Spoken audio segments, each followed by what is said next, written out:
तर राज्यातल्या काँग्रेस नेतृत्वाला निर्णयाचा अधिकार नाही असं वक्तव्य खासदार संजय राऊत यांनी केलं।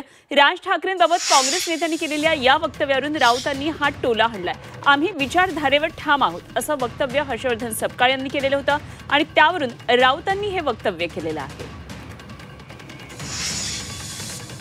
वो उनका और कांग्रेस का कोई संबंध अभी तक नहीं आया है और हम हमारे विचारधारा पर कर्मठता के साथ कायम है।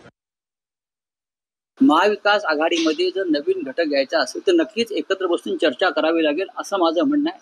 आणि काँग्रेसचं नेतृत्व दिल्लीमध्ये, काँग्रेसच्या नेतृत्वाला इथे अधिकार घ्यायचा, कोणताही निर्णय घ्यायचा अधिकार नाही हे मान्य केलं पाहिजे।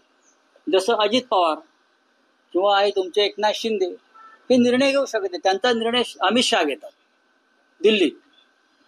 काँग्रेसचंही तसंच आहे।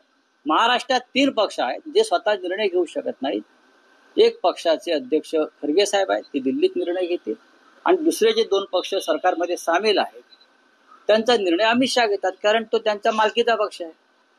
ज्यांचं नेतृत्व दिल्लीत आहे ते दिल्लीतून निर्णय घेतील। आम्ही सगळे उरलेले लोक महाराष्ट्रात आहोत, आम्ही महाराष्ट्रात निर्णय घेऊ।